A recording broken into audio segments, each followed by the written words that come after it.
Hello everyone, welcome to our channel current on affairs. तो आज हम 13 जुलाई के करंट अफेयर डिस्कस करेंगे।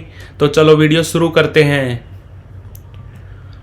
तो आज का पहला क्वेश्चन है, पेरिस ओलंपिक में जो भारतीय दल जा रहा है उसकी प्रमुख प्रायोजक कंपनी कौन सी बनी।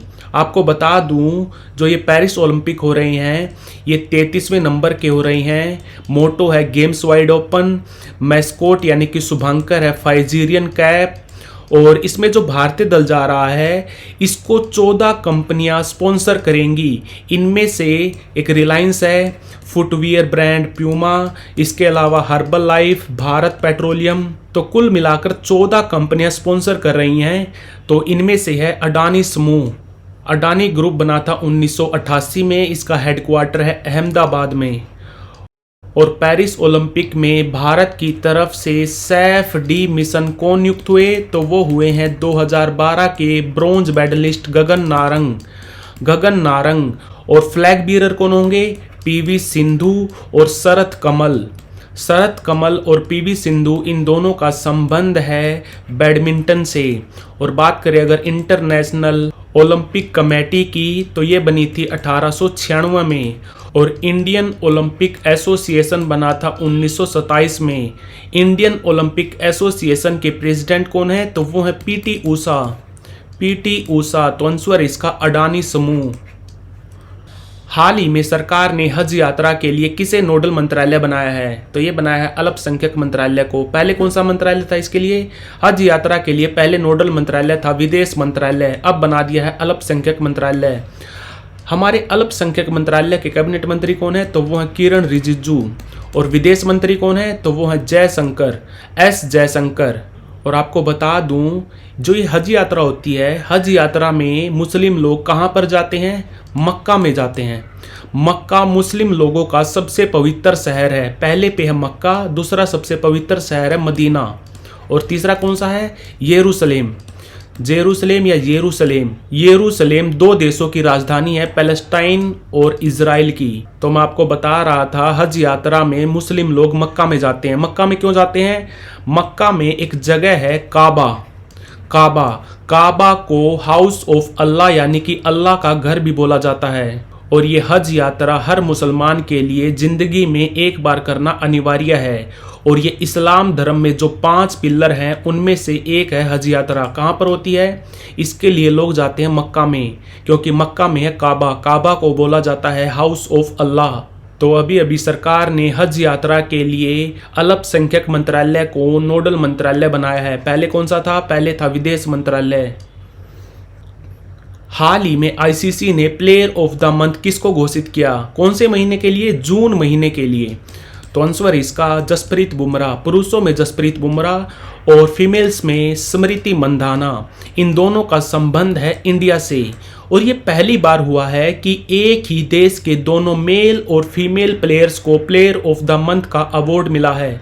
आईसीसी कब बना था, इंटरनेशनल क्रिकेट काउंसिल, ये बना था 1909 में, हेडक्वार्टर है दुबई में इसका हेडक्वार्टर बना था 2005 में। अभी चेयरमैन कौन है, ग्रेग बार्कले। इनका संबंध है न्यूजीलैंड से। हाल ही में जनरेटिव एआई में भारत का क्या स्थान रहा, तो भारत का स्थान रहा 5वां। और ये जो इंडेक्स बनाया गया है इस बेस पे बनाया गया है कि पिछले 1 साल में किस कंट्री ने कितने जनरेटिव एआई के पेटेंट इशू किए हैं। इसमें पहले नंबर पे रहा चाइना, दूसरे पे रहा अमेरिका, तीसरे पे रहा रिपब्लिक ऑफ कोरिया यानी कि दक्षिण कोरिया, और चौथे पे रहा जापान, 5वें पे रहा भारत। और आपको बता दूं, भारत का पहला यूनिकॉर्न स्टार्टअप, एआई स्टार्टअप कौन सा था, तो वो था कृत्रिम। ये भी याद रखना, भारत का पहला यूनिकॉर्न एआई स्टार्टअप था कृत्रिम। हाल ही में भारतीय पुरुष क्रिकेट टीम के नए हेड कोच कौन बने, तो ये बने हैं गौतम गंभीर। और अगर आपसे पूछे भारतीय महिला क्रिकेट टीम के हेड कोच कौन है, तो वो है अमूल मजूमदार। इसके अलावा अगर बात करें हॉकी की, तो हॉकी की जो भारतीय पुरुष टीम है उसके हेड कोच कौन है, तो वो है क्रेग फुलटोन का संबंध है साउथ अफ्रीका से। और महिला टीम के कोच कौन है, तो वो है हरिंदर सिंह। इसके अलावा बात करें अगर फुटबॉल की, तो भारतीय पुरुष फुटबॉल टीम के कोच कौन हैं? तो ये अभी थोड़े दिन पहले बनाए गए हैं, इगोर स्टीमेक। इगोर स्टीमेक। और भारतीय महिला क्रिकेट टीम के कोच हैं लंगम चोबा देवी। लंगम चोबा देवी। ये पुरुष हैं, महिला नहीं है, ये भी याद रखना। तो भारतीय पुरुष टीम के नए हेड कोच बने हैं गौतम गंभीर। हाल ही में किसी राष्ट्रीय टीबी उन्मूलन कार्यक्रम के तहत प्रधान सलाहकार नियुक्त किया गया, यानी कि चीफ एडवाइजर अपॉइंट किया गया। तो ये किया गया डॉक्टर सौम्या स्वामीनाथन को। और हम वर्ल्ड टीबी डे कब मनाते हैं?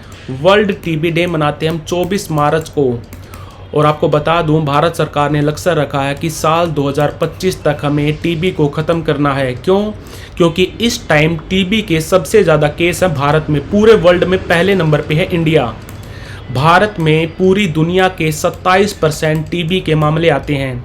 दूसरे पे है इंडोनेशिया। इंडोनेशिया से आते हैं 10%। तीसरे पे है चाइना। चाइना से आते हैं 7%। तो ये भी याद रखना। तो आंसर इसका डॉक्टर सौम्या स्वामीनाथन। हाल ही में कौन सा राज्य कृषि में प्रथम रहा? आपको बता दूं, अभी थोड़े दिन पहले 15वें एग्रीकल्चरल लीडरशिप अवार्ड दिए गए थे, जिसमें एग्रीकल्चर में पहले नंबर पे रहा महाराष्ट्र। महाराष्ट्र। और हमारे कृषि मंत्री कौन है? तो वो है शिवराज सिंह चौहान। शिवराज सिंह चौहान। तो कृषि में प्रथम रहा महाराष्ट्र।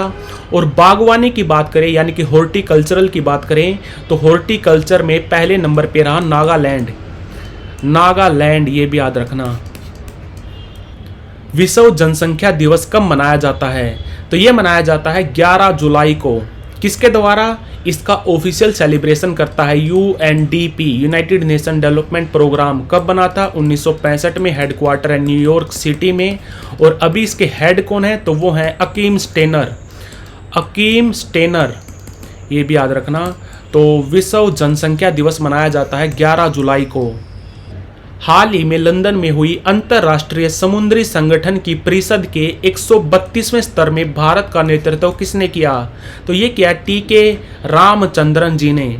आपको बता दूं, जो हमारी मिनिस्ट्री है पोर्ट, शिपिंग एंड वाटरवेज, इसके कैबिनेट मंत्री कौन है? तो वो है सर्बानंद सोनोवाल। पहले भी यही थे, दोबारा से बना दिए गए।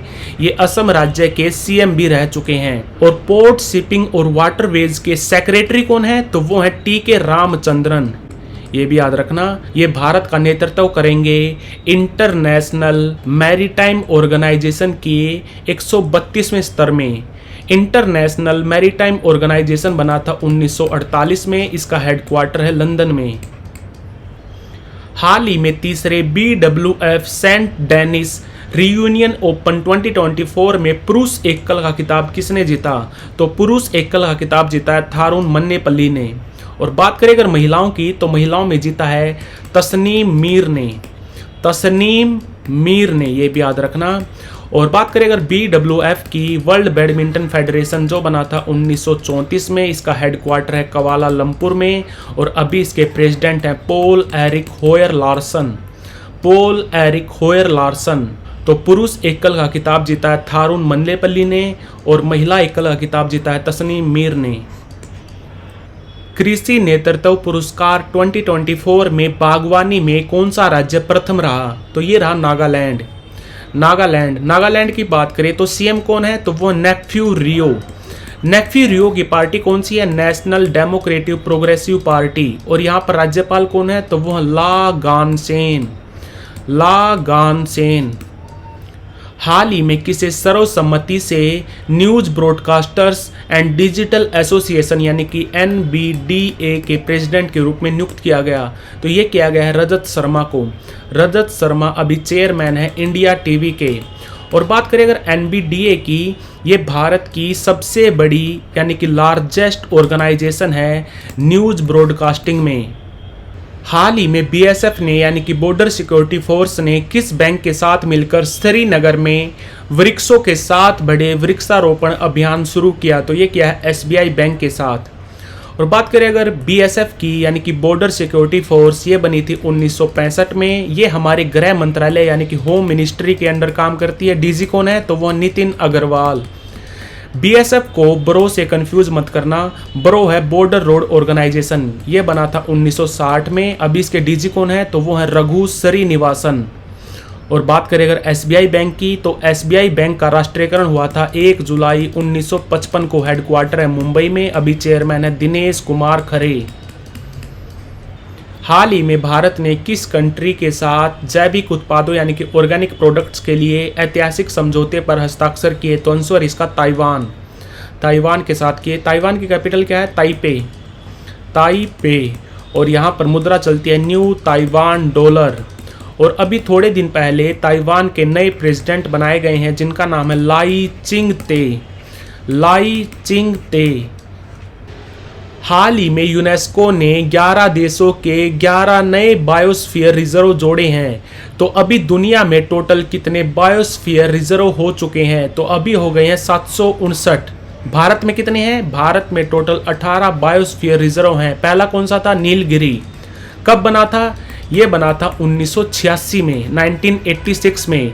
बात करें अगर यूनेस्को की, यूनेस्को बना था 16 नवंबर 1945 को। हेडक्वार्टर है पेरिस में। डीजी है ऑड्रे अजोल। तो आंसर इसका 759। तो like share subscribe. Thank you for watching current on affairs.